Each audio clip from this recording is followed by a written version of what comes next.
بسم اللہ الرحمن الرحیم۔ السلام علیکم ناظرین، آج 14 اگست ہے۔ میری طرف سے آپ سب کو بہت بہت جشن آزادی مبارک ہو۔ قائد اعظم نے رحمۃ اللہ علیہ نے پاکستان کے لیے جو خواب دیکھا تھا، اس خواب کی کتنی جو ہے وہ تعمیل ہو سکی، ہم نے جن بزرگوں کے متعلق کتابوں کے اندر پڑھا، جنہوں نے تحریک پاکستان کے اندر حصہ لیا، اب تحریک پاکستان سے بات آگے بڑھی اور استحکام پاکستان کی طرف بات آ گئی ہے، تعمیر پاکستان کی طرف بات آ گئی ہے، تو ہم اس میں کیا کردار ادا کر رہے ہیں؟ جو اس وقت ان کا خواب تھا، جو سوچ تھی، کیا وہ سوچ آگے نوجوان نسل کے اندر منتقل ہوئی، ہمارے بڑوں کے اندر منتقل ہوئی، اور ہمارے بڑوں نے آگے اپنے بچوں کے اندر وہ سوچ منتقل کی؟ ہم اس خواب کی جانب آگے بڑھ رہے ہیں کہ نہیں بڑھ رہے؟ ہمارے ہاں ہم دیکھتے ہیں کہ کنفیوژن ہے، بیانیے کی کنفیوژن ہے۔ کبھی ہم سمجھتے ہیں کہ ہمارا ملک نام کا تو اسلامی جمہوریہ پاکستان ہے، لیکن اس کے اوپر امپلیمنٹیشن نہیں ہے۔ وہ کیوں نہیں ہے؟ ہم کبھی 11 اگست کی تقریر کے اندر پھنس جاتے ہیں کہ قائد اعظم تو اس طرح کا پاکستان چاہتے تھے۔ یہ کنفیوژن کیوں پیدا ہوئی، اس کے اوپر بھی آج کے پروگرام کے اندر بات کریں گے، اور آگے بڑھ کر پھر تھوڑی سی بات یہ بھی ہوگی کہ ہمارا جو اس وقت ذمہ داریاں ہمارے اوپر کندھوں کے اوپر آن پہنچی ہیں، وہ کیا ہیں؟ ان ذمہ داریوں کا صحیح معنوں کے اندر ہمیں پتہ بھی ہے کہ نہیں، اور آگے ہم نے اب اس کو کس طرح سے لے کے چلنا ہے؟ ان تمام پہلوؤں کے اوپر آج میں نے پروگرام کے اندر بات کرنی ہے۔ میرے ساتھ تشریف رکھتی ہیں بیگم مہناز رفیع صاحبہ، آپ پولیٹیکل ایکٹیوسٹ ہیں، ممبر بورڈ ہیں نظریہ پاکستان ٹرسٹ کی۔ بہت شکریہ میم آپ کا پروگرام کے اندر جوائن کرنے کے لیے۔ رؤف طاہر صاحب سینئر صحافی ہیں، تجزیہ کار ہیں، سر آپ کا بہت شکریہ پروگرام کے اندر جوائن کرنے کے لیے۔ اسلم زار صاحب قانون دار ہیں، ماہر قانون ہیں، سر آپ کا بہت شکریہ پروگرام کے اندر جوائن کرنے کے لیے۔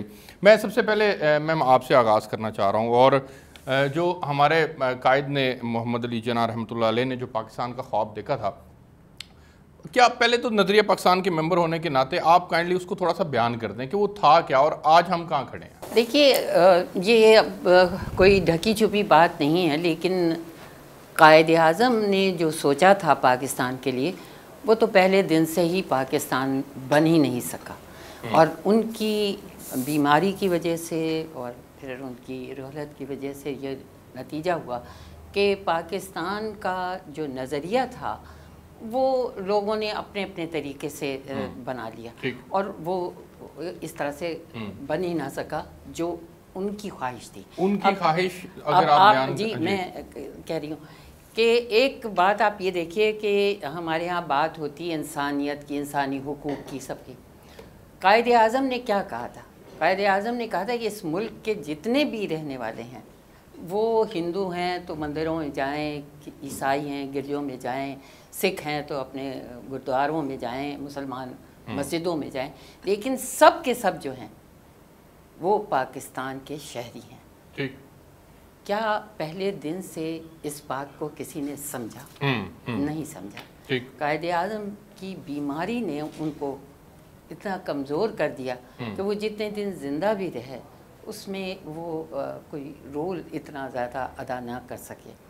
تو میں آپ سے کہتی ہوں، لیکن کیا ہم اس بات کو جواز بنا سکتے ہیں جبکہ قائد اعظم کی تعلیمات تو موجود ہیں نا؟ نہیں، تعلیمات تو موجود ہوتی ہیں، ہونا اور نہ ہونا اس سے کوئی فرق پڑتا ہے؟ دیکھیے بہت فرق پڑتا ہے۔ قائد اعظم کی جو سوچ تھی، وہ ان کے جو ساتھی تھے ہر ایک کی سوچ وہ نہیں تھی۔ مطلب اس بات پہ سے تو سب کا اتفاق تھا کہ پاکستان بنے گا، اور پاکستان بن گیا، لیکن قائد اعظم جس قسم کا پاکستان چاہتے تھے، جو انسانی حقوق کی علمبرداری چاہتے تھے، وہ اس ملک میں نہیں آئی۔ وہ جاگیردارانہ سسٹم کے خلاف تھے۔ وہ چاہتے، اب لیاقت علی خان کو آپ دیکھیں کہ ہمارے وزیر اعظم بنے، وہ پہلے وزیر اعظم، وہ ایک بہت بڑی جاگیر کے نواب تھے، اور انہوں نے ایک چپا زمین، ایک انچ زمین نہ یہاں لی پاکستان میں، نہ انہوں نے اس کا کوئی ذکر کیا۔ آپ سب کو معلوم ہے، مجھے دہرانے کی ضرورت ہے کہ نہیں کہ کیا ہو۔ تو کچھ لوگ جو تھے وہ سمجھتے تھے کہ یہاں جاگیردارانہ نظام کو ختم کیا جانا ہے، یہاں انسانی حقوق کی بات ہونی ہے، یہاں سب ایک برابر ہوں گے۔ نو ڈاؤٹ کہ یہ ایک اسلامی ملک ہوگا، لیکن اسلام تو خود ایک ایسا مذہب ہے جس کو ہم، اگر مجھے معاف کریں اگر میں غلط کہہ رہی ہوں، کہ وہ خود سیکولر ہے، یعنی لوگوں کو وہ اتنا کے مذاہب کے لیے بات کرتا ہے کہ جی ہاں، تو قائد اعظم کی یہ بات کہ وہ ان کا نہ ہونا، جو ان کا انتقال کے بعد یہاں پر جس قسم کا نوچا کسوٹی شروع ہو گئی، اقتدار میں آنا، اقتدار کو اپنے ہاتھوں میں لینا. اچھا، میں نے اس کے اوپر بھی بات کرنی ہے کہ ذمہ دار کون ہے مسائل کا؟ سیاستدان ذمہ دار رہے، بیوروکریسی ذمہ دار رہی، یا ہمارے عسکری حلقے اس کے ذمہ دار رہے؟ اس کے اوپر بھی پروگرام کے اندر آگے جا کے بات کریں گے. میں رؤوف طاہر صاحب سر آپ کی رائے لینا چاہوں گا. ہم فلاحی ریاست کا خواب دیکھیں، اسلامی ریاست کا خواب دیکھیں، جمہوری ریاست کا خواب دیکھیں، کون سا خواب دیکھا گیا تھا اور کون سے خواب کی تعمیل ہوئی ہے سر؟ دیکھیں اسلام بھائی، بھابھی بہن آزرفی نے بڑی تفصیل کے ساتھ اظہار خیال کیا. میرے بعد بھائی اسلمزار بھی بات کریں گے. ہمیں اپنے پچھلے 70-72 سال جو ہے ان کا ناقدانہ جائزہ تو ضرور لینا چاہیے. جی، اقبال نے جو کہا تھا کہ وہی قومیں آگے بڑھتی ہیں، کرتی ہیں جو ہر زبان اپنے عمل کا حساب. ٹھیک. انفرادی طور پہ بھی ہمیں جائزہ لینا چاہیے، اجتماعی طور پہ بھی، قومی سطح پہ بھی. اور لیکن یہ جائزہ لیتے ہوئے ہمیں پاکستان کی اہمیت اور افادیت جو ہے، اور گزشتہ 72-73 سال میں ہم نے جو تعمیر کی طرف سفر کیا ہے، منزل تک نہیں پہنچے لیکن کچھ مراحل تو طے کیا نا. تو ہمیں کوشش یہ کرنی چاہیے کہ ہم نئی نسل جو ہے اس کا پاکستان پہ اعتماد اور اعتبار بحال کریں، قائم کریں. ٹھیک ہے. اور ایسا نہ ہو کہ جی جیسا ہمارے عموماً لوگوں نے یہ بنا لیا ہے بیانیہ، کیا ہوا جی پاکستان نے ہمیں کیا دیا، اور پاکستان یہ پاکستان تو نہیں تھا. یہ بحث بھی ہو رہی ہے، بالکل ہو رہی ہے. اچھا، اس لیے ہمیں اپنا جائزہ لیتے ہوئے بڑی احتیاط کرنی چاہیے. ٹھیک ہے. اور ایمانداری سے دیکھنا چاہیے کہ کیا آج کا پاکستان وہی ہے، وہیں کھڑا ہے جہاں 14 اگست 1947 کو تھا. ایک بات تو واضح ہے جی کہ 14 اگست 1947 کا پاکستان جو تھا وہ ایسٹ پاکستان بھی اس میں تھا، اور آبادی کے لحاظ سے وہ ہم سے زیادہ تھے آج کے پاکستان سے، جو بھٹو صاحب کا نیا پاکستان ہے. تو قائد اعظم کے پاکستان میں جو ایسٹ پاکستان تھا اس کی آبادی ہم سے زیادہ تھی. آج وہ نہیں ہے ہمارے ساتھ، وہ ایک جگہ اپنی جگہ ایک بڑا لاس ہے. لیکن اچھا سر، اس پہ بھی آج بحث بہت ہوتی ہے. لوگ کہتے ہیں کہ وہ ٹھیک ہو گیا، جو ہو گیا وہ ٹھیک ہو گیا، کیونکہ وہ پریکٹیکلی پاسبل ہی نہیں تھا اس کو چلانا. یہ بات تو غلط ہے کہ پریکٹیکلی پاسبل نہیں تھا. ٹھیک ہے. اس کی دلیل دی جاتی ہے. یہ دلیل تو آپ 100 دلیلیں دے سکتے ہیں، آپ 100 دلیلیں دے سکتے ہیں. ٹھیک ہے. اور ایک بہت بڑا طبقہ یہ سمجھتا ہے. نہیں، آپ یہ دیکھیں کہ 71 میں ملک علیحدہ ہوا نا، 47 میں بنا، 23 سال ہم ایک رہے. 23 سال ہم اس حالت میں ایک رہے کہ ٹیلی فون کال کے لیے گھنٹوں لگ جاتے تھے فاصلوں میں. ٹھیک ہے جی. اور رسائل کے معاملات تھے، مواصلات کے معاملات تھے، کانٹیکٹ کے معاملات تھے، 1000 میل کا فاصلہ تھا. سر اگر ان حالات میں ہم نے 23 سال ملک ایک رہا، تو آج جبکہ آپ یہاں بیٹھے، ابھی آسٹریلیا بات کر لیں، جدید دور ہے اور پیپر لیس اکانومی آ گیا ہے، پیپر لیس میڈیا ہے، اور سارے کے سارے معاملات جو ہیں، تو آج وہ ہمارے ساتھ کیوں نہیں ہو سکتا تھا؟ وہ ایک الگ بحث ہے. کس کی افس اقتدار تھی جس کی وجہ سے ملک ٹوٹا. ملک ٹوٹنے کا عمل کب سے شروع ہوا؟ ٹھیک ہے نا. ذمہ دار کون ہے وہ ایک پوری ڈیبیٹ ہے، اس کو ہم الگ رہنے دیتے ہیں. بالکل ٹھیک ہے. کب سے یہ کام شروع ہوا اور آخر کار اس انجام تک آپ پہنچے. ٹھیک ہے. بدقسمتی سے جو، لیکن میں یہ کہہ رہا ہوں اس کے باوجود بھی ایسٹ پاکستان کی علیحدگی نے بھی دو قومی نظریے کی تقسیم تو نہیں کی. وہ تب وہ جو اندرا گاندھی سے منسوب ایک فقرہ ہے کہ جی میں نے نظریہ پاکستان کو دو قومی نظریے کو خلیج بنگال میں غرق کر دیا.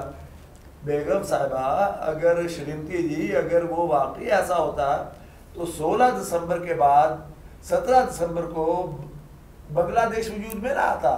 مشرقی پاکستان جو ہے وہ مغربی بنگال کا حصہ بن چکا ہوتا ہے، انڈیا کا حصہ ہوتا ہے. آج بھی بنگال کا اپنا بنگلہ دیش کا ایک الگ مسلمان مملکت کے طور پہ قائم ہونا، قائم رہنا اس بات کا ثبوت ہے کہ وہ ایک مسلمان ملک ہے. بالکل ایسے یہ مسلمان ملک ہے. مجھے سر تھوڑا سا آگے بڑھنے دیں, پھر اس کے ٹاپک کو اور آگے جا کے مزید کھولتے ہیں. میں اسلم زار صاحب کی اس میں رائے لینا چاہتا ہوں. اسلم زار صاحب, سر یہ اس کنفیوژن کا ذمہ دار کون ہے کہ ہم اپنے قائد کی اب کہی ہوئی باتوں کو نہ صحیح سمجھ سکے نہ اس کے اوپر عمل کر سکے؟ دیکھیے, اس میں سب سے میں سمجھتا ہوں کہ کسی ملک میں جو گائیڈ لائن ہوتی ہے یا جو قیادت ہوتی ہے وہ اس کا بیسک رول جو ہے قیادت ہوتی ہے. ٹھیک. اور پاکستان جو کہ ایک ڈیموکریٹک سسٹم کے تحت اور ایک ڈیموکریٹک پروسیس کے تحت بنا ہے, اور قائد اعظم صاحب اپنے زمانے کے بہت بڑے ڈیموکریٹ تھے. ہاں جی. تو یہ پاکستان میں جو قیادت نہیں آئی, قائد اعظم صاحب کا فوت ہو جانا, لیاقت علی خان کا قتل ہو جانا, پھر اس کے بعد جو جس طرح ہماری سیاست میں الٹ پلٹ ہوتا رہا, بیسک وجہ جو ہے وہ قیادت کی ناکامی ہے, پولیٹیکل کلاس کی ناکامی. جنہوں نے لیڈ کرنا تھا, جنہوں نے قیادت کرنی تھی, جنہوں نے رول ماڈل بننا تھا, وہ رول ماڈل بنے نہیں, اس لیے کنفیوژن پیدا ہو. دنیا میں ہمیشہ لوگ فالو کرتے ہیں اپنی قیادت کو. مثلا عربی کا محاورہ ہے کہ الناس علی دین ملوکہم, کہ لوگوں کا مذہب وہ ہوتا ہے جو وہ بادشاہوں کا مذہب ہو. لیکن ہمارے ہاں قیادت پنپ ہی نہیں سکی, اور قیادت جو آئی اتنی بلو سٹینڈرڈ تھی کہ انہوں نے نہ پاکستان کے مفادات کو دیکھا, نہ پاکستان قوم کے مفادات کو دیکھا, اور نہ یہاں پر کوئی ترقی کا. مجھے یہ بتائیں, اتنا پاکستان نے قرض لیا ہے, کہتے ہیں جی اتنے ارب ڈالر, بھائی یہ پیسے گئے کدھر ہیں؟ اور پھر جو قیادت رہی ہے, چاہے وہ فوجی قیادت ہے چاہے وہ سیاسی قیادت ہے, وہ کہتے ہیں ہم نے کوئی لوٹ ماری نہیں کی. تو پھر یہ ملک کیوں برباد ہو رہا ہے؟ یہ پاکستان پھر کیوں پریشان ہے؟ پاکستان ان پہ ڈالتے ہیں, وہ ان پہ ڈالتے ہیں. ایگزیکٹلی, کوئی ماننے کو تیار نہیں. یہ جب قیادت اس طرح کی ہوگی, جب میرے گھر کا کوئی سربراہ جھوٹ بولے, گھر کا سربراہ کرپشن کرے, گھر کا سربراہ غلط کام کرے, وہ کوئی بھی ہو, تو پھر آپ اپنے بچوں کو کس طرح جو ہے آپ کہہ سکتے ہیں کہ وہ بڑے باصول ہو جائیں؟ کنفیوژن کی بیسک وجہ. اچھا اسلم زار صاحب, اس میں اگر آپ ون لائنر کہیں کہ بنیاد ہی غلط ڈلنا شروع ہو گئی, تو وہ بنیاد غلط کہاں سے ڈلنا شروع ہو گئی؟ سیاسی قیادت کی جانب سے غلطیاں ہونا شروع ہوئی تھی یا پھر عسکری قیادت کی جانب سے؟ سب سے بڑی غلطی تھی خواجہ ناظم الدین کی, جنہیں کسی صورت وزیر اعظم کا عہدہ نہیں چھوڑنا چاہیے تھا, اور انہیں گورنر جنرل نہیں بننا چاہیے. دوسری بڑی غلطی یہ تھی کہ ایک بیوروکریٹ کو, مفلوج بندے کو, ذہنی طور پہ جو مفلوج تھا, اس کو گورنر جنرل نہیں بنانا چاہیے. تیسری غلطی یہ تھی, وہ تھی عدلیہ کی. جب اسمبلی توڑ دی گئی اور سندھ ہائی کورٹ نے اس کو جو ہے بحال کیا, تو ہماری سپریم کورٹ نے اس کو جو ہے اس آرڈر کو قدم قرار دیا. یہ غلطیاں تھیں جس سے ابتدا ہوئی. پھر قیادت ابھر ہی نہیں سکی, قیادت آ ہی نہیں سکی. پھر قیادت کو, بڑا سخت لفظ ہے, قیادت کو جو تھی چھوٹی موٹی قیادت, اس کا قتل عام کر دیا فوج نے, فوجی ڈکٹیٹرشپ نے. فوج آپ یوں کہہ لیں, فوج نہ کہیں, فوجی ڈکٹیٹرشپ کہہ لیں. لے اس کا نتیجہ کیا نکلا کہ یہ ملک فری فار آل ہو گیا. جس کا دل چاہتا ہے وہ آتا ہے, جتنے دن موجے لوٹتا ہے, اس کے بعد چلا جاتا ہے, اور کوئی بندہ اپنا گناہ ماننے کو تیار ہی نہیں ہے. یہ آج ہی بات ختم ہو جائے, آج ہی بات کنفیوژن ختم ہو جائے کہ قیادت اپنا گناہ مان کے توبہ کر کہ آج کے بعد ہم کوئی کام نہیں کریں گے, چاہے وہ قیادت کوئی بھی ہو. بالکل ٹھیک ہے. مجھے بریک پہ جانا ہے, بریک سے میں واپس آتا ہوں. تو پھر میں یہ اسلم زار صاحب نے بڑا زبردست پوائنٹ اٹھایا کہ واقعی ہمیں اپنی غلطی کو تسلیم کرنا ہوگا کہ پاکستان کی جب بنیاد سے ہی چیزیں غلط ہونا شروع ہو گئی تھی, تو پھر رفتہ رفتہ چیزیں ایڈ ہوتی رہیں. اور آج یہ المیہ ہے کہ نہ تو اس نوجوان نسل کو یہ پتہ ہے کہ مقاصد پاکستان کیا تھے, ان کا حصول کیا تھا, قائد اعظم کا خواب کیا تھا, ہم نے ایک سیکولر اسٹیٹ بننا ہے, مذہبی اسٹیٹ بننا ہے, پاکستان کا مطلب کیا. اس وقت نعرہ لگا تھا لا الہ الا اللہ. آج اس نعرے کے اوپر ہم کتنا کھڑے ہیں. ایک بریک لیتے ہیں جی, بریک سے واپس آئیں گے تو اس ٹاپک کو یہیں سے کنٹینیو کریں گے. میرے ساتھ رہیے گا.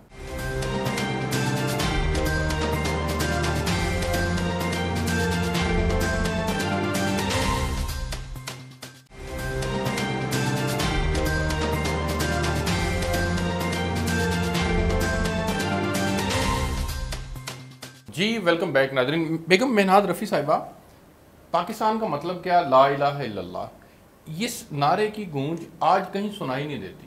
کیا وجہ ہے؟ میں بڑی معذرت سے کہوں گی آپ سے بھی اور اپنے سننے والوں سے بھی کہ مجھے معاف کریں کہ آپ نے یہ بات کہہ کے عجیب سی مجھے بات ہو رہی ہے.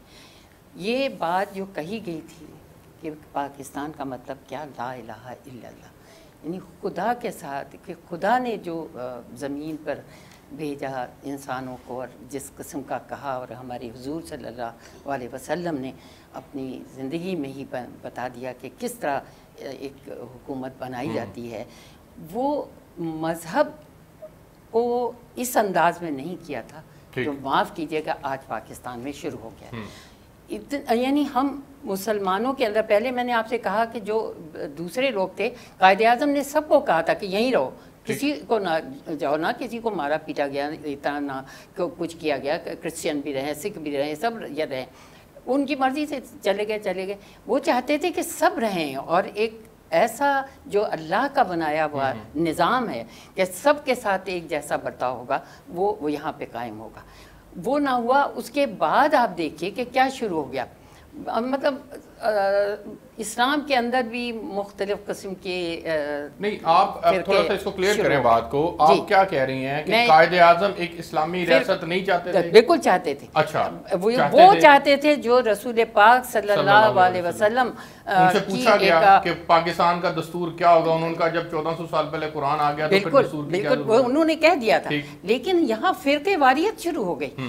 میں آ گئی سامنے تو میں نے اپنا فرقے، بعد کے حالات ہیں نا، بات کے نہیں، آہستہ آہستہ یہ شروع سے مطلب اس طرح کی باتیں ہونے لگی. اب دیکھیے، مجھے معاف کیجیے گا چونکہ آپ نے سوال کیا، تاریخ ہے یہ، قادیانی کی بات آتی ہے. قائد اعظم کے 2 وزیر قادیانی تھے.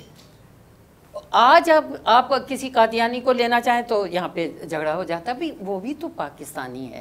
آپ یہ پاکستان اللہ تعالیٰ کا بنایا ہوا ایک ایسا ملک تھا کہ ہمیں ایک موقع دیا تھا، اور قائد اعظم کی زندگی ہوتی تو آپ دیکھتے کہ یہ پاکستان دنیا کے نقشے کے اوپر کتنی تیزی کے ساتھ آگے بڑھتا ہے، کیونکہ کسی سے کوئی نفرت نہیں، کسی کو چھوٹا اور بڑا نہیں کہنا، ہم نے سب کو ساتھ لے کر چلنا تھا. رؤف طاہر صاحب، سر آپ اتفاق کرتے ہیں بیگم مہناز رفیع صاحبہ جو فرما رہی ہیں؟ دیکھیں، بات اصل میں یہ ہے اپنا کہ قائد اعظم کی قیام پاکستان سے پہلے جو قائد اعظم اکیڈمی نے جو ان کی تقاریر چھاپی ہیں اور جو مستند کتابوں میں ہے، کوئی 100 کے قریب تقاریر ہے قیام پاکستان سے پہلے.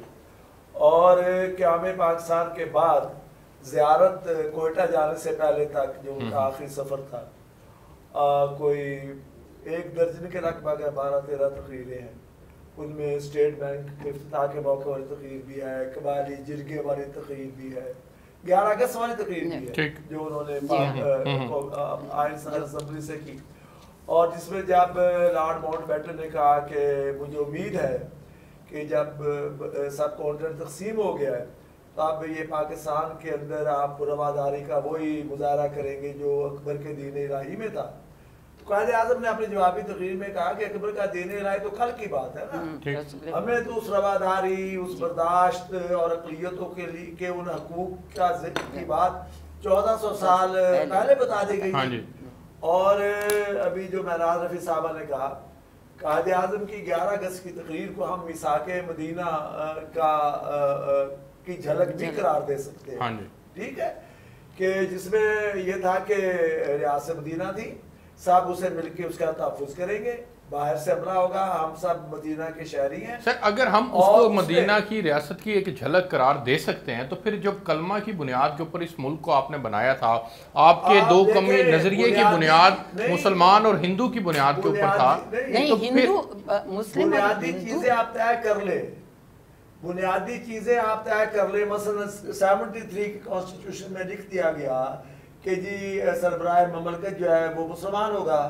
اوکے، فقہ آئین تھا.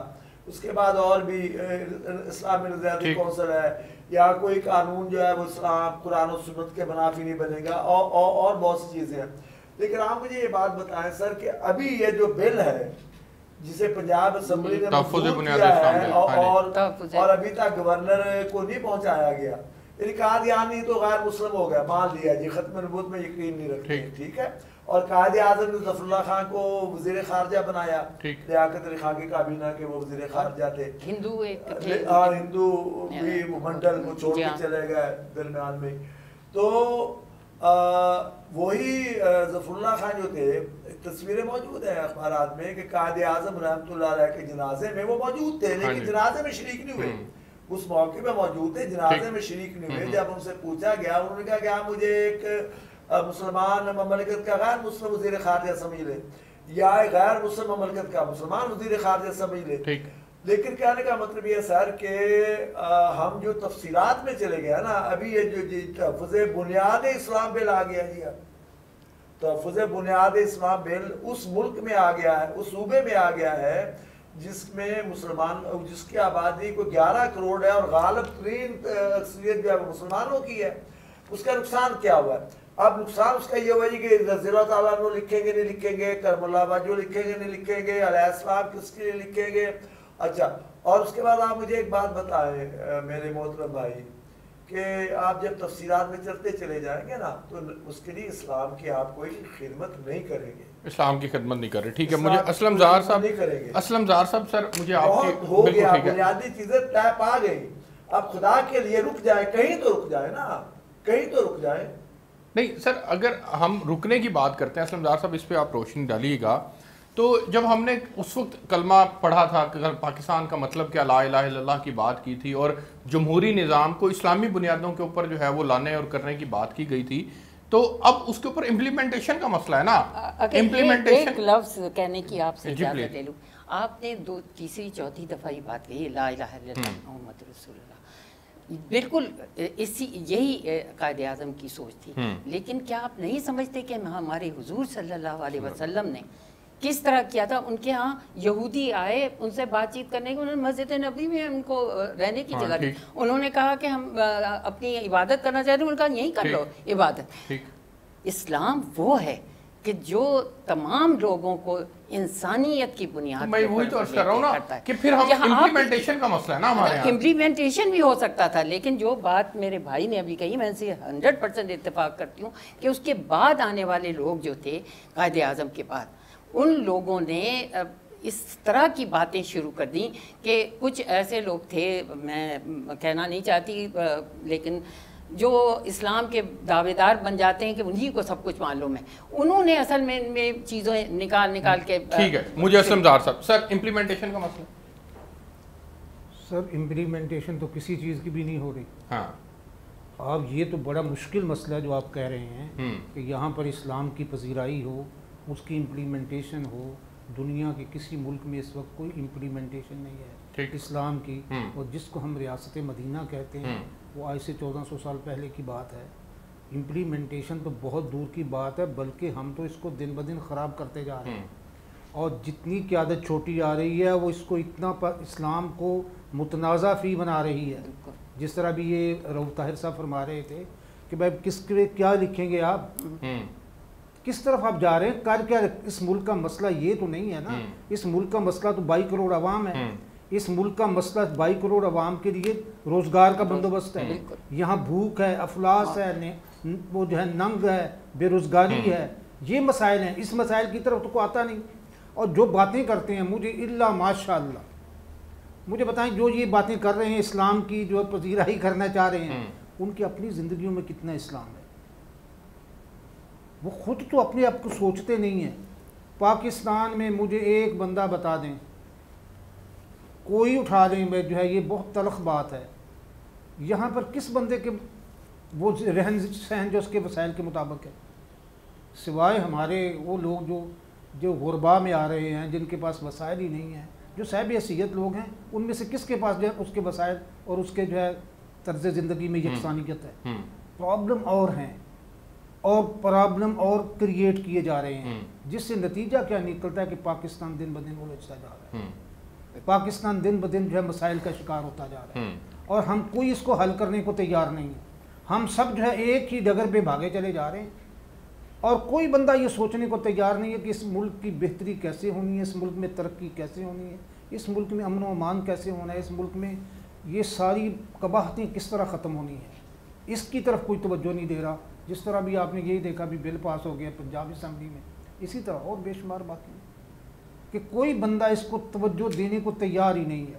اب یہ مطلب لوگوں کا وجود دیکھیں, اس بات سے تو انکار نہیں کہ پاکستان جو یہ مسلمانوں کا ہوم لینڈ ہے, اس بات سے تو انکار نہیں نا. ٹھیک, یہ مسلمانوں کا ملک تو ہے نا. بالکل ٹھیک ہے, یہاں اکثریت مسلمانوں کی ہے, تو مسلمانوں کے لیکن سر کنفیوژن بھی تو ہے نا, ہم کنفیوز ہیں, اوورآل نیشن کنفیوز ہے, ہم مختلف قومیتوں کے اندر بٹ گئے, ایک قوم نہ بن سکے ہم. ٹھیک ہے, ہمیں اپنے ملک کے بنیاد کا نہیں معلوم, قائد اعظم کے خواب کا نہیں پتا, آگے اس کی نوجوان نسل جو آئی اس کو نہیں پتا تھا, ہم سیاسی اعتبار سے جو ہے وہ اپنے آپ کو اتنا مضبوط نہ کر سکے.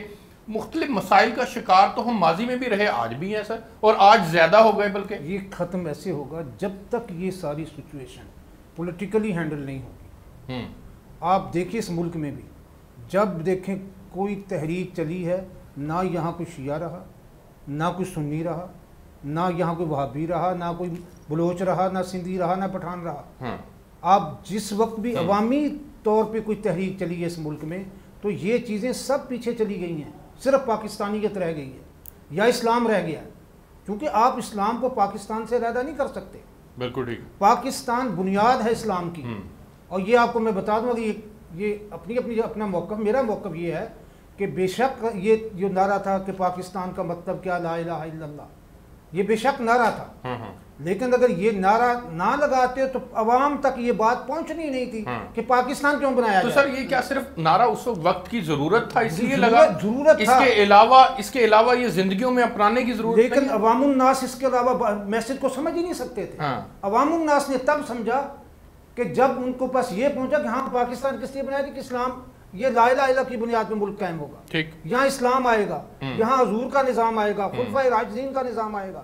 لوگوں تک میسج تک پہنچا, ورنہ تقریریں ہوتی رہتی انگریزی میں, اردو میں تقریری کرتے تھے. کتنی بڑی تقاریریں کرتے تھے مولانا عطا اللہ شاہ بخاری. ہاں جی بالکل کرتے تھے, اور اس نے لکھا ہے اپنا آواز دوست والے نے کہ مولانا کو کہتے ہیں, میں ملا جا کے ان کو جب میں ڈی سی تھا ملتان کا, تو میں نے جا کے ان سے ملا, تو میں نے کہا یہ بتائیں تقریریں لوگ آپ کی سنتے تھے اور جو ہے ووٹ مسلم لیگ کو دیتے تھے. تو مولانا نے جو فکرہ کہا وہ مختار مسعود نے لکھا ہے کہ لگتا یہ ہے کہ ہم صرف آتش بیاں تھے, قوم آتش بیاں کی تلاش میں تھی, اور وہ جناح کی صورت میں مل گیا. گزارش یہ قحط الرجال ہے, ارسلان صاحب ملک میں قحط الرجال ہے اور بڑی دیر سے ہے.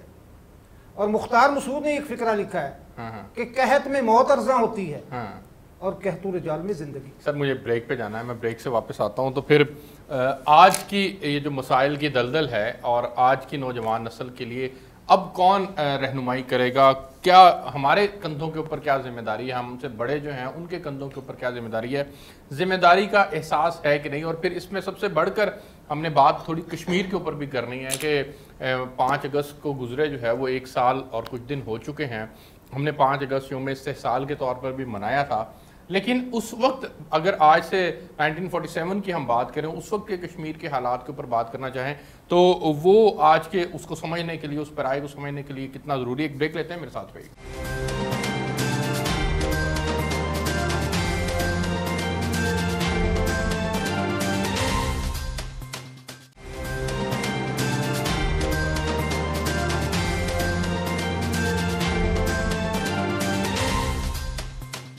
جی ویلکم بیک ناظرین. میں کشمیر کے اوپر بھی میں نے بات کرنی ہے, لیکن میں چاہ رہا ہوں کہ بیگم مہناز رفیع صاحبہ کہ اس دن کی اہمیت کے اوپر بھی تھوڑی سی روشنی ڈالیں آپ, 14 اگست کی اہمیت کے اوپر. دیکھیے 14 اگست کی اہمیت کا بیان کرنا مطلب میں نہیں سمجھتی اتنا ضروری ہے, کیونکہ ہمیں سب کو پتہ ہے کہ جس دن یہ پاکستان وجود میں آیا, اس پورے بر صغیر میں بلکہ دنیا میں ایک ایسے ملک کی بنیاد ڈالی گئی جہاں انسانیت اور اسلام دونوں کو ملا کر ایک ایسی حکومت بن گئی. اہم دن ہے جی, میں اسی لیے کہہ رہی ہوں کہ اہمیت اس کی ہے. اب اس میں کچھ لوگ کہتے ہیں کہ آپ دیکھیں اسلامی دن کون سا تھا, وہ مطلب جب 14 اگست کو اس حریت اور کا اندازہ آج کشمیریوں کے حالات کو سامنے رکھتے ہوئے اگر ہم لگائیں تو ہمیں پھر اس کی قدر کا احساس ہوگا کہ یہ آزادی کتنی بڑی نعمت ہے. ہمیں خالی آپ انہی کی نہیں کہہ رہے ہیں, آپ دیکھیں جہاں جہاں لوگوں کے پاس زمین نہیں ہے, ان کے پاس وطن نہیں ہے, اس کے مقابلے میں ہم کتنے خوش قسمت ہیں کہ ہمیں ہمارے قائد نے یہ وطن لے کے دیا. آپ بالکل صحیح کہہ رہے ہیں کہ کشمیری کا بھی فیصلہ ہو گیا تھا, یہی فیصلہ ہوا تھا نا کہ کشمیریوں سے پوچھ لیجئے, یا اسٹیٹ جتنی بھی تھیں ان کے لیے یہی بنا تھا کہ اسٹیٹ کے لوگ خود فیصلہ کریں گے کہ وہ پاکستان میں آئیں گے یا ہندوستان میں جائیں گے. ہندوستان نے, بھارت نے اسی وقت سے یہ شروع کر دیا کہ زبردستی لوگوں کو اپنے ساتھ, حیدرآباد کا آپ نے دیکھ لیا کہ وہاں پولیس ایکشن کیا گیا, یہاں کشمیر میں زبردستی کی گئی, جس کے نتیجے میں کچھ مسلمان ایسے جنگجو تھے جو آگے بڑھے ان کو روکنے کے لیے. تو وہاں اقوام متحدہ نے خود کہہ دیا پھر ایک دفعہ روک کے, کیا آپ پلیبسٹ کریں گے؟ انڈیا نہیں تیار ہے. آج کہاں بیٹھی ہوئی ہے اقوام متحدہ جو کچھ نہیں. اور اس سے زیادہ مجھے افسوس ہوتا ہے کہ ہماری جتنی بھی اسلامی ممالک ہیں آج اتنے پیسے والے ہیں اور یہ ہے وہ ہے, وہ بھارت کی طرف زیادہ ہیں اور کشمیریوں کو مرتے دیکھتے ہیں, فلسطینیوں کو مرتے دیکھتے ہیں, اور کوئی بولنے کے لیے تیار نہیں ہے. کوئی بولنے کے تیار نہیں. رؤف طاہر صاحب کا مجھے اس میں ٹیک چاہیے. سر مجھے یہ بتائیں کہ ہم نے آزادی حاصل کر لی, اس آزادی کی قیمت اور اس کا احساس جو ہے وہ اگر آج کشمیریوں سے جا کے پوچھیں تو وہ بتائیں گے کہ اس کی آزادی کیا قیمت کیا ہے جو وہ ادا کر رہے ہیں, وہ آزادی کی جنگ لڑ رہے ہیں. سر ہم نے آزادی حاصل کر لی, لیکن سر ہم آج اتنے آزاد نہیں. ہم فزیکلی تو آزاد ہو گئے لیکن ذہنی غلام ہم آج بھی ہیں. ہم اتنی جرأت اور کریج نہیں رکھتے سر کہ ہم کشمیر کا مقدمہ جو ہے وہ جگہ جگہ جا کے دروازہ کھٹکھٹائیں اور ان کے لیے لڑائی لڑیں. آج 73 سال گزر گئے ہیں لیکن کشمیریوں کے لیے ہم اس طرح سے آواز نہیں بن سکتے. دیکھیں یہ آپ کے پروگرام کے آخری لمحات ہیں.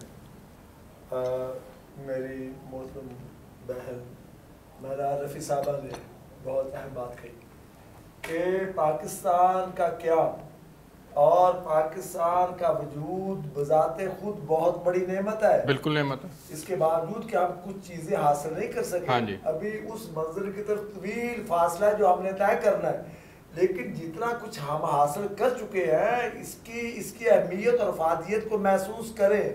یہ کام نہیں ہے. محسوس کرنے کے لیے کشمیر ایگزامپل ہے ہمارے سامنے. ابھی آپ کشمیریوں کی بات کر رہے ہیں نا, میں 12 سال جدے میں رہا ہوں سر. ٹھیک ہے, مجھے معلوم ہے کہ فلسطینی جن کے اپنی زمین نہیں ہے ان کی اوقات کیا ہے, ایون عرب ملکوں کے اندر ان کی اوقات کیا ہے سر.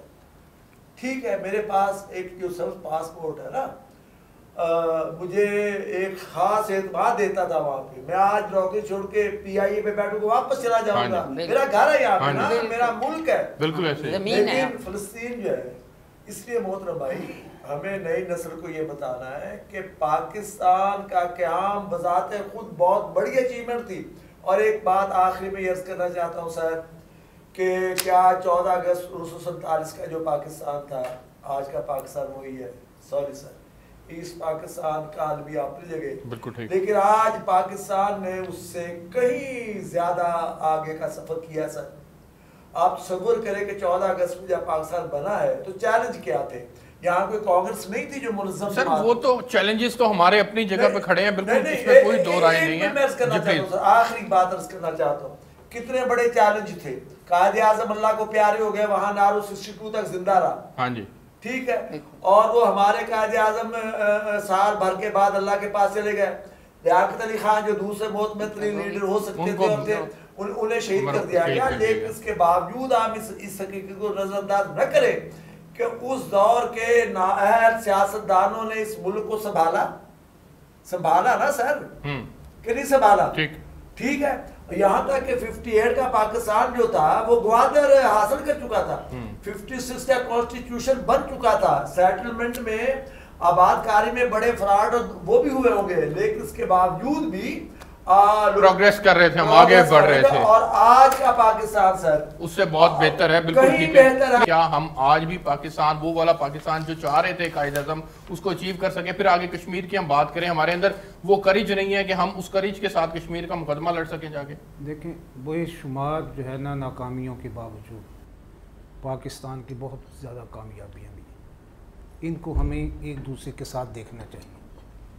پاکستان کا بذات خود وجود جو ہے ایک اتنی بڑی نعمت ہے کہ جس کا کوئی تصور نہیں کیا جا سکتا. یہ آپ خود فرما رہے ہیں کہ اس کا اندازہ لگایا جا سکتا ہے کشمیریوں کی حالت سے, ٹھیک, اس کا اندازہ لگایا جا سکتا ہے اپنے ہندوستان میں جو مسلمانوں کے ساتھ اس وقت ہو رہا ہے. یعنی کووڈ-19 جو ہے مسلمانوں پہ یہ کہا جا رہا ہے کہ تمہاری وجہ سے ہندوستان میں پھیلا ہے, ٹھیک, اور زندگی اجیرن ہے. بالکل ٹھیک. اور اس کا پھر اگر آپ نے مزید اندازہ کبھی لگانا ہو نا تو یہ سنگ کے آنگ میں لگائیں کہ یہ آزادی کتنی بڑی نعمت ہے جو پاکستان کو اس وقت حاصل ہے. وہ علیحدہ بات ہے کہ ہم اٹکیلیاں کیا کر رہے ہیں, ہمارے رویے کیا ہیں, ہم کر کیا رہے ہیں. اب دیکھیں پاکستان کا محل وقوع دیکھ لیں, پاکستان کی کامیابیوں کی میں بات کرتا ہوں. جو اسٹریٹجک پوزیشن پاکستان کی دنیا میں ہے اللہ تعالیٰ نے کسی کو بھی عطا نہیں کی. بالکل ٹھیک. یہ گوادر جو ہے پورے ایشیا میں 3 اس وقت سی پورٹس ہیں جو ہے جنہیں ڈیپ سی پورٹ کہا جاتا ہے. بالکل ٹھیک. اور آپ لازماً گئے ہوں گے گوادر, یہ دیکھا ہے کہ ہزاروں ٹن وزنی جو جہاز ہے وہ بھی سیدھا آ کے پرتھ پہ لگتا ہے. ہاں جی, ایسے ہی. یہ اللہ تعالیٰ نے کسی کو عطا ہی نہیں کیا ہوا. اور یقین مانے میں گیا تو جب میں اس پہ جو ہے کھڑا ہوا وہ پہاڑی پر, شام ہو رہی تھی, تو یوں لگا کہ پورا سمندر ہی گولڈ بن گیا ہے. اس طرح یہ اتنا بڑا نظارہ کسی ملک کو عطا ہی نہیں ہے. پاکستان کی اتنی کامیابی, مطلب ایٹمی قوت ہم بن گئے. دنیا کا سب سے بڑا جو نہری نظام ہے وہ پاکستان میں ہے, سب سے بڑا. اس کے بعد دنیا 4 موسم ہیں, میدان ہیں, پہاڑ ہیں. اچھا, اس میں ٹائم ختم ہو رہا ہے میرے پاس. میں آخر میں چاہوں گا کہ ایک ایک کر کے آپ اپنی رائے دیں. ہم یہ سب کچھ وسائل اللہ پاک نے ہمیں دیے, اس کے باوجود ہماری اکانومی کا حال اٹھا کے دیکھیں, آج بھی ہم جو ہے وہ 120 ارب ڈالر سے زائد کے قرضے کے نیچے جو ہیں وہ موجود ہیں اس وقت ہم. لیکن ان تمام باتوں کے باوجود اب وے فارورڈ کیا ہے, آگے کس طرح سے بڑھنا ہے, ہمیں کرنا کیا ہوگا؟ دیکھیے ہماری سب سے بڑی اچیومنٹ جیسے کچھ میرے بھائی نے بتائی, لیکن میں سمجھتی ہوں نوجوان ہیں. آج کا نوجوان جو ہے اگر ہم اسے ایک دفعہ جگا دیں قائد اعظم کی طرح, تو آپ دیکھیے کہ منٹوں سیکنڈوں میں پاکستان دنیا کے ان بڑے بڑے ملکوں جن کے ہم نام لے کے بڑے وہ متاثر ہوتے ہیں ان سے کہیں آگے بڑھ جائے. آپ نے تمام نعمتوں کا ذکر سن لیا, ہمارے بھائی نے آپ کے سامنے رکھا. صرف اس نوجوان کو آج آپ کو جگہ دینے کی. سر رؤف طاہر صاحب, سر اس پہ رائے دیجیے. علاج اس کا وہی آپ نشاط انگیز ہے ساقی. اس ملک میں کہ مختلف صوبوں نے, مختلف قومیتوں نے ایک معاہدہ عمرانی کیا 1973 کا کانسٹیٹیوشن. ٹھیک ہے, میرا یہ کہنا ہے کہ اس 1973 کے آئین پہ آپ اس کی حقیقی روح کے مطابق عمل کریں.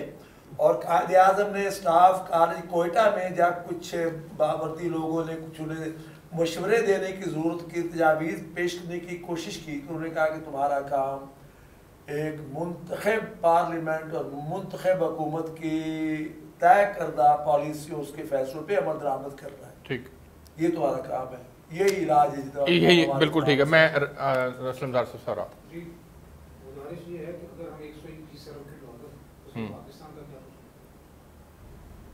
قصور کس کا جو پاکستان کو چلا رہے ہیں؟ کبھی زمین کا قصور ہوا ہے؟ نہیں, زمین کا تو کوئی قصور نہیں. وہ خوبصورت ترین جو ہمیں ملک ملا ہوا ہے, تمام وسائل سے مالا مال ہے. اگر میں نالائق ہوں, میں کچھ نہیں کر رہا, تو یہ میرا قصور ہے, پاکستان کا کیا قصور ہے؟ یہ فکرہ ہی غلط ہے. میں آپ سے ارسلان صاحب بڑی معذرت کے ساتھ کہوں گا, یہ فکرہ ہی غلط ہے کہ پاکستان کا قصور. پاکستان کا قصور تو ہے ہی نہیں, بندوں کا قصور ہے, اور وہ تھوڑے بندے ہیں. ان بندوں کو اللہ تعالیٰ ہدایت دے دے بس. سر آپ آگے اور ایک بات آخری, جی پلیز, کمی کیا ہے؟ صرف یقین. یقین سے ہم آری ہو رہے ہیں. وہ جو حضرت علامہ اقبال صاحب نے کہا نا, پڑھ رہا ہوں, گماں آباد ہستی میں یقین مرد مسلمان کا, بیاباں کی شب تاریک میں قندیل راہبانی. صرف یقین کی کمی. جس دن یقین آپ میں آ گیا, مجھ میں آ گیا, میں ناز رفیع میں آ گیا, رؤف طاہر میں ہو گیا, یہاں کوئی مسئلہ نہیں ہے, نہ یا کوئی مسئلے کی کوئی مسئلہ یہاں مسئلہ نہیں ہے. بالکل ٹھیک ہے. آپ تینوں مہمانوں کو بہت شکریہ. ناظرین, آپ نے پروگرام دیکھا, یہ اسپیشل شو ہم نے کیا. آج کے پروگرام کے اندر ہم نے مختلف جو ہے وہ پہلوؤں کے اوپر غور کرنے کی کوشش کی. قائد اعظم کے پاکستان نے کے اوپر غور کرنے کی کوشش کی, اس خواب کو دیکھنے کی کوشش کی, اور پھر آگے بڑھ کر ہمارے مسائل، اس کی اہمیت، اور پھر خاص طور پر میں چاہ رہا ہوں کہ کشمیر کے اوپر جو ہے وہ بات ہم بار بار کریں. کشمیری ہمارا جو ہے وہ ہمارے بھائی ہیں، وہ آزادی کی جنگ لڑ رہے ہیں. اللہ رب العزت ان کو اس میدان کے اندر کامیاب کرے. لیکن کچھ ذمہ داریاں ہماری بھی ہیں. ہم نے ان کے لیے ایک ایسی مؤثر آواز بننا ہے. پاکستان نے بہرحال مقدمہ لڑنے کی بات بھی کی ہے، سفیر بنے ہیں عمران خان صاحب. مقدمہ ہم کسی درجے کے اندر لڑ بھی رہے ہیں، کوشش بھی کر رہے ہیں. یوم استحصال بھی ہم نے بھرپور طریقے سے منایا. لیکن ان تمام باتوں کے باوجود ہمیں اس آواز کو مسلسل بلند کرنا ہے اور مسلسل دروازہ کھٹکھٹاتے رہنا ہے، کیونکہ یہ ایک جہد مسلسل ہے. اس کو کشمیریوں نے بھی لڑنا ہے اور ہم نے بھی لڑنا ہے. امید ہے کہ جب بھارت کے پاؤں جلیں گے تو وہ پھر ٹیبل ٹاک کرے گا ہمارے ساتھ، اور جب وہ ٹیبل پہ آئے گا تو پھر بات بھی ہوگی اور کشمیریوں کا جو ہے وہ ان کو ان کی آزادی بھی نصیب ہوگی. اب تک لیے اس پروگرام سے اتنا ہی. آپ سے پھر ملاقات ہوگی. تب تک لیے اجازت دیجیے. اللہ حافظ.